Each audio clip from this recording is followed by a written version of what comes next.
Peace family, it's your boy King Over Tuna. I'm back again with another episode. Today I have a very, very special guest with me. Today I'm gonna let her introduce herself. Hello, my name is Joy Akatikunda Williams, and those are also my YouTube channel names. I'm a writer, I'm a blogger, and I'm a social media influencer right in Kampala, Uganda. Alright. I'm gonna leave her information to all of her social medias and her YouTube channel right in the description section. So you guys, if you can, pause the video now and go ahead and look at her links and go ahead and click on those links down in the description. Alright family, so in this episode we are going to discuss a few things that you guys should get used to when you get here to Uganda, because as a foreigner, traveling to other countries, sometimes can be difficult because there's a lot of things that you are not used to, or there's a lot of things in the environment that you have to have an understanding with. So for me personally, when I first got here to Uganda, I had a lot of issues with certain things because I was just not used to it, because I never saw it or it never happened to me when I was living in the West. So coming over here to the East, or here to the continent rather, I found that there was a lot of things that I really need to get used to, and I'm going to try to narrow it down to about 5 things, all right? So without further waiting, we're going to go ahead and get right into it. All right, family, so the first thing we're going to talk about is congestion. So I like to walk around town a lot, and everything I really do, like when I come to the town area, I usually go on foot. Like when I get a public transportation, I get out of the taxi, I'm usually on foot for like the next couple of hours whenever I got to go somewhere. So something that you really need to know is that these streets are very, very congested, whether it's traffic on the road or just traffic, on foot. It's very, very congested. I'm gonna let her elaborate a little bit about it because she lives here, so she'll be able to tell you from her perspective as a local exactly what I mean by that. Yes, so Kampala is very, very congested, like he just said. So if you want to take a walk around Kampala, around the city, I think the best places would be uptown, which is Kampala Road and Bomba Road. But if you were to go downtown, around Mini Price, around Old Taxi Park, it is very congested down there. You're going to find a lot of people who are carrying luggage from trucks that have come from maybe Tanzania or some other countries, and they're offloading all those things, carrying heavy, heavy luggage on their heads, and this guy will probably knock you. You might fall, and he will actually insult you when he actually knocked you. So Kampala is very, very tricky. The congestion is a lot. You will find that a lot of the time you're knocking each other shoulder to shoulder, and we are used to it because that's what we have grown up seeing. When people knock you, no one will apologize, and personally I'm also used to it. So when someone knocks you, you just walk ahead, especially if you're downtown, because if you try to pick up a fight and say you just knocked me, all the other guys, they'll come up on you and they're like, yo, this is Kampala, you don't do those kinds of things right here. So you just walk on. When someone knocks you in Kampala downtown, just go along your way and don't keep it moving. Yeah, just keep moving, because if you try to pick a fight, it won't end well with you. I have a question to ask you. Those guys who are like carrying those things on their heads and stuff like that, do they say anything to try to get your attention so you can move out of the way? Yeah, sometimes they don't actually say a word, they'll just say they make that sound. That sound. They won't say a word, like, or or sometimes they'll say Vamuko, like it's Okay. kind of rude. It's a rude of saying get out of the way, like get out of the way. Okay. Vamuko. All So of these that. guys have the priority when they're walking. Yes. Okay. Yeah. Alrighty. Alright family, so next thing I want to talk to you guys about is emergency services here in Kampala.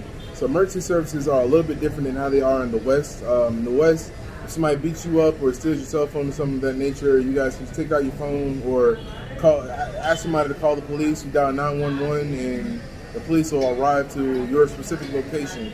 Out here, it's a little bit different.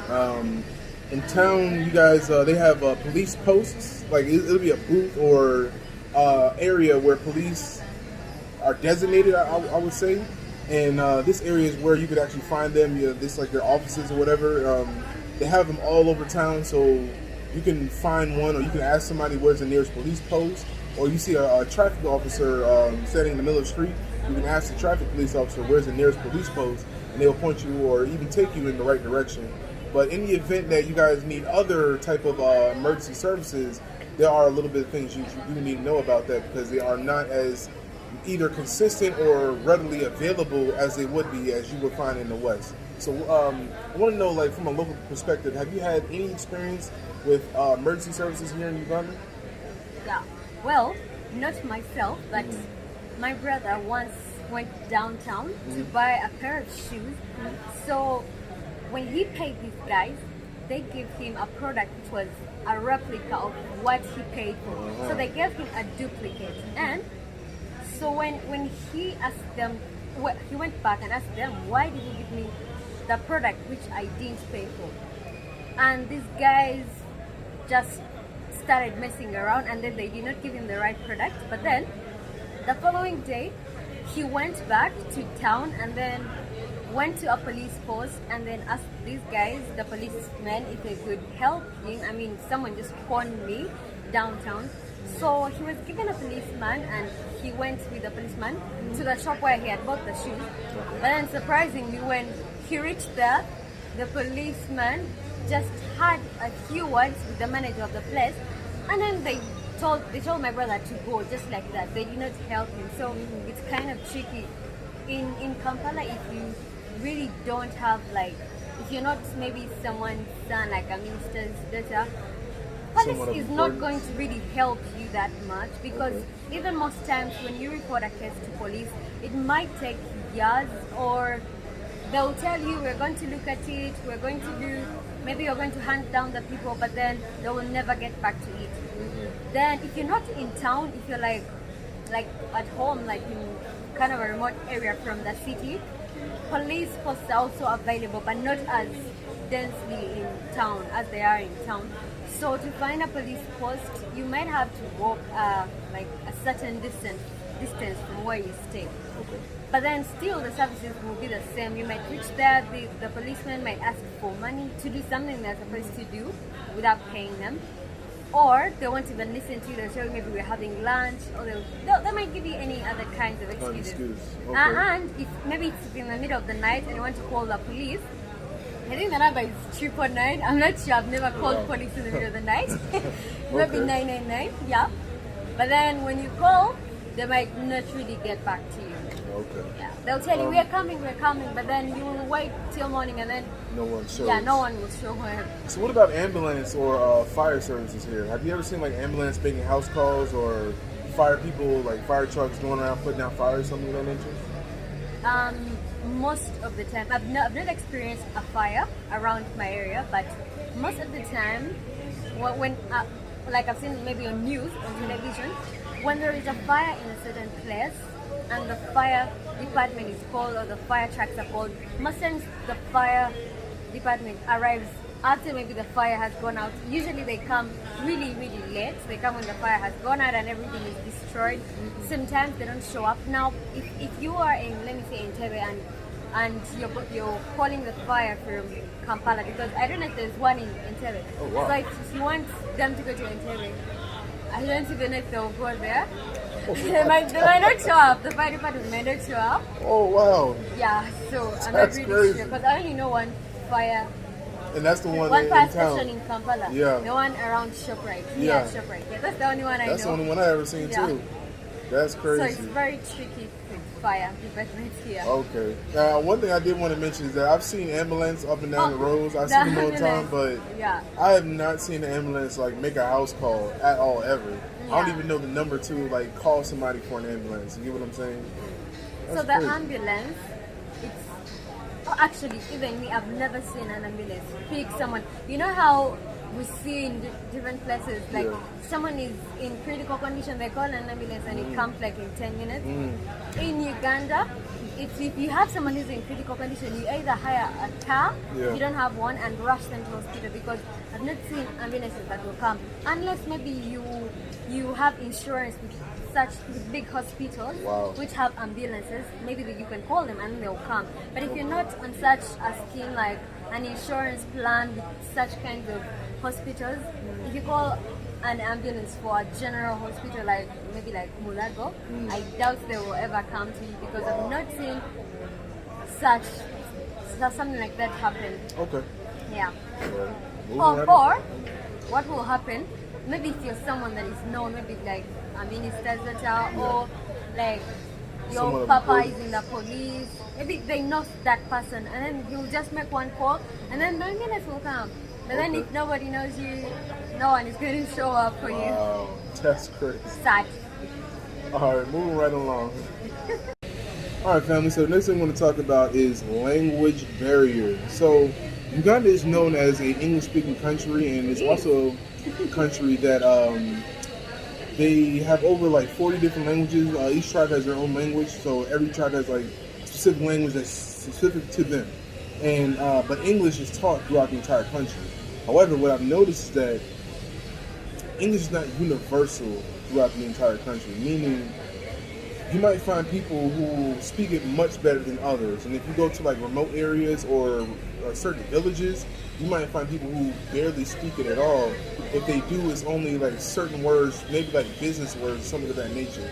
So for me personally, it has been a hindrance in some situations because if I'm trying to purchase a product or I'm trying to purchase a service or something of that nature, a lot of times I cannot do that because of the language barrier.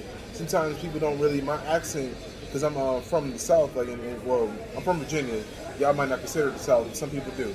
And our accents are, can be a little tricky sometimes for people out here. So, especially if you have a thick Southern accent, like, if you come from like Texas or Atlanta or something of that nature, or Louisiana, y'all, some people, our accents are a little bit hard to understand. So I had to dumb it down a little bit. That's a poor choice of words. I had to switch it up a little bit in order to make myself more understandable to everybody else. And I don't know if other locals have that issue as well because, many locals here speak multiple languages. I haven't met one local actually who speaks less than like 3 languages. Every local I've met speaks a minimum of 3, a minimum, in my opinion. People that I've interacted with, they speak a minimum of 3. So with that being said, they speak more of local languages because it helps them more, dealing with their business, and they might not interact with people like myself who come from, foreign countries who speak this type of English. Also, people are more used to people coming from like the UK or just European countries, and the way they speak their English is more understandable than how we speak our English in the West. So I want to know from your perspective, like, do you also have that issue with like Western English speakers and European English speakers, or just trying to speak English to other Ugandans here? No, for me, I don't know, but for me, I can understand any kind of English, like you, American English, and then it would be the same thing as if a British person was speaking to me. I would basically understand what they would be saying. I think the language barrier comes maybe because of the different schools that we have attended, because our teachers who have taught us, they also speak their English differently. So if I have an English teacher who speaks the language very well, I'm probably going to learn that from them. But if my English teacher does not speak the language very well, then I think that's also the same thing that I'm going to learn. Then the other thing, I believe also, not everyone who knows English has actually studied the language. Oh. Yeah. I mean, if you've been to a place, like, I think you know some Luganda words right now. Yeah, a little bit. Yeah. So if you speak some Luganda words, it doesn't mean like you know the whole thing. That is true. So when you go downtown and try to speak to the people down there, try maybe to purchase something, and then if you ask them in your own accent, maybe they won't understand because they are not used to speaking to hearing the kind of English that you speak. Yeah. And I don't know why I'm different because and other guys, I can't say it's because I've watched so many movies and I know how Americans speak and how the British people speak. I'm used to hearing that in my ears. So if a British person came to me and an American, I would definitely understand what they are saying. So I believe the culture and the level of education and also the schools where we all went to learn the language, I think they also have an effect on how I'm going to be able to listen to someone who's a foreigner, the kind of English they speak. Yeah. All right, family. So the last thing we're going to talk about is how aggressive people are here when it comes to selling their products or selling services or whatever the case may be. Now, people here are natural-born hustlers and people are really go-getters here, but there is a line that, you know, a lot of people end up crossing. And when I say people, I'm usually talking about men, because I don't even do this, but what men, some men can be very, very aggressive at how they call customers or how they show you their product or something of that nature. As a man, it's easy for me to just walk away and brush it off, and, you know, it's not that big of a deal. Sometimes I do get into altercations where people will touch me or they grab me, or they're selling clothes and they'll be all up in your face like this as you're walking by.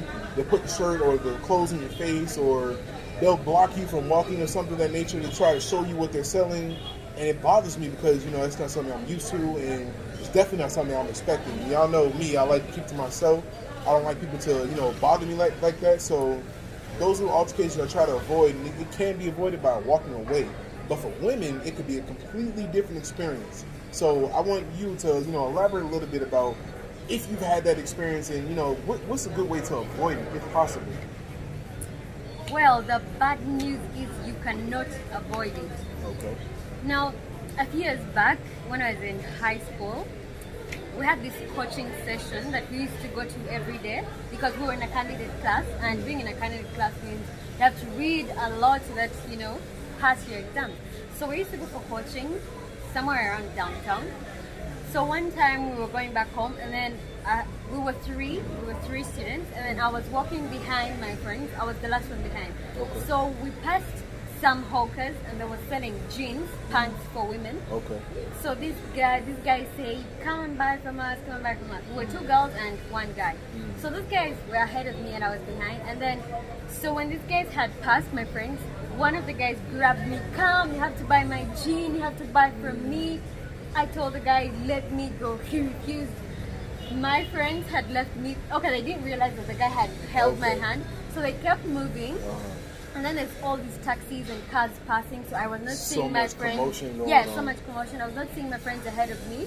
And then this guy kept pulling me. I told the guy to let go. He refused. I was almost crying, and the guy refused to let me go. Wow. So it was really, really a bad experience. And Sorry, not just that, almost every day women walk in Kampala. These hawkers, especially the men, if they don't throw the pants in your face, they'll insult you. You don't want to buy from us. You think you're very expensive. You think you're going to go buy from those expensive boutiques. They'll throw all insults at you if you don't buy from them. And me, what I did if you want to try to avoid that situation, they're usually on a certain side of the road. So if they're hawking from this side, I try to make sure I pass the other side, or I use another street that doesn't have all those hawkers, but they are really, really aggressive, and sometimes you can even cry. And then what is very painful is you cannot do anything because you cannot go to the police and report them.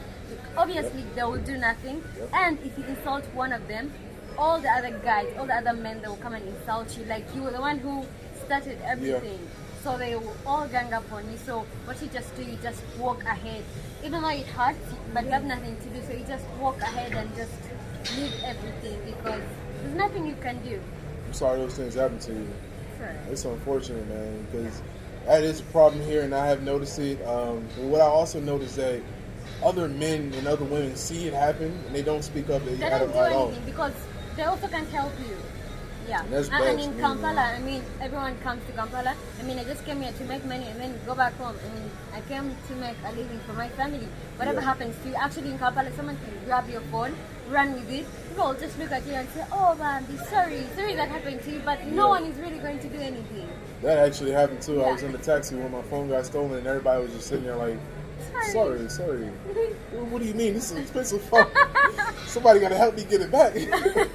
No one is going to run after that guy. No one. I did. I ended up, this happened in a town called Seta. And, I jumped out of the taxi. Didn't even pay the guy. Just jumped out of the taxi and chased him down. Within a matter of, it was dark too. And within a matter of minutes, like, when I got out of the taxi, I was just running. There was nobody even in front of me. I didn't even see the guy. I didn't know where he went, which direction. I'm asking people where to go. People looking at me like, what? This happens all the time, like, And I'm sitting there like, I know y'all saw a guy running. Which way did he go? And they're doing actually this. Sometimes what is really sad is that now you see how you were asking people where did he go. Sometimes around that area, it's not just one thief; it's a gang. A gang. So if someone, if let me say I watched that incident, so if I point to you where he went, someone around might hit me because it's a gang. So if like if you try to like you went there, someone might hit me, and you know something that can happen to me. So sometimes people keep quiet, not because they don't want to help you, but because they are aware there might be a group of guys, not just one thief. So they don't want to get in trouble. Yeah. That's why I noticed out here in Kampala, these dudes travel in groups. They don't really travel by themselves. Maybe the younger ones, but the more experienced ones, it's a gang of them. The more experienced. So you might want to be a little careful, because it might be one person that'll steal from you, but the rest of them could be behind you or all around you. So, you know, just y'all got to be, you know, keep your eyes open and remain vigilant when it comes to that situation. Let me show you. If you come to Kampala, you don't walk with your backpack on your back. You don't walk with your bag like this. So you walk with your bag like this. You hold it right here. We call that front loading, Yes, so don't put it at the back, because you can actually have it on the back and someone will open and take it and you won't even notice. So you have to be very, very careful. That also happened to me. Somebody opened my zip, but I usually don't keep things in certain areas, so I'm very careful. Like this bag that I have now is a very, very nice bag. It has like 4 different zipper sections in there, and there's one hidden compartment in there where I actually keep all of my very important electronics, things like that. So I make sure when I'm traveling, I stay vigilant like that, and I keep most of my important things in areas where it's harder to reach or harder for them to get to it, basically. And then when you're moving on bodas, it's the same thing. Yeah. Don't be on the bodas on your phone traffic, or just be careful. When you're in an Uber or a taxi, keep the windows up. Don't usually keep them cracked if you need air, but don't keep them all the way down, because it happens so fast. They just come in, snatch your phone, and then they're gone. Yeah, So just keep that in mind. And everybody who's watching this video, I hope this information really does help you guys when you guys come here. The borders are opening up on the 1st, which is actually in a week from now. So you guys will be able to experience so many things on your own. Hopefully not the bad things, but usually the good things. But if you guys do come here, these are some things that you should expect and things that you have to get used to and be aware of. Yeah. And like I said, you're just going to have to be used to it, because it's not a priority for it to change, and nobody's going to make it a priority for you or for them to change it, just because you came to their country or whatever the case may be. So I suggest, anybody who does come here, protect yourself and make sure you are able to be in a safe environment and be aware of everything that's going on around you. Because if you're not and you put yourself out in the open, you can definitely leave yourself, to become a victim of these things that happen. So for the women out there, please protect yourselves and, have a big, strong guy like myself around you, or, find a friend that can walk with you. In the military, they teach us to have a battle buddy. It's highly recommended, for everybody to do that. Have somebody with you, another buddy that you can walk with, somebody that can also protect you. It might not just be about having a friend with you all the time. It's also about protection and safety in numbers, So just keep that in mind, and try to have somebody with you. If you can't, just be vigilant and always keep your eyes open. If you see hawkers, you don't want to deal with that, cross the street and go to another way, or just avoid them if you can. Try to go around them. You don't have to walk right past them, but just like I said, keep your eyes open. Don't provoke them, because also you can't handle them. Yeah. They all gang up on you. Sure. All right, so everybody who's watching, thank you for watching, and please subscribe to my channel and also subscribe to her channel. I'm going to leave a link in the description section. Go ahead and introduce your channel one more time, please. Oh, my channel is Joy Akatukunda Williams. Those are my names, and those are my channel names. Yeah, so you guys go ahead and click on the link at the end of this video, and go ahead and subscribe to her channel as well, and look out for her content. She has some great information out there, you guys. This is actually a video in particular that she talks about some of the business that you guys can do when you come here to Uganda. She's also, like I said, an influencer, so she does have some gadgets available for you guys too. So you guys go ahead and check her channel out. You'll learn something, all right? Everybody else, peace.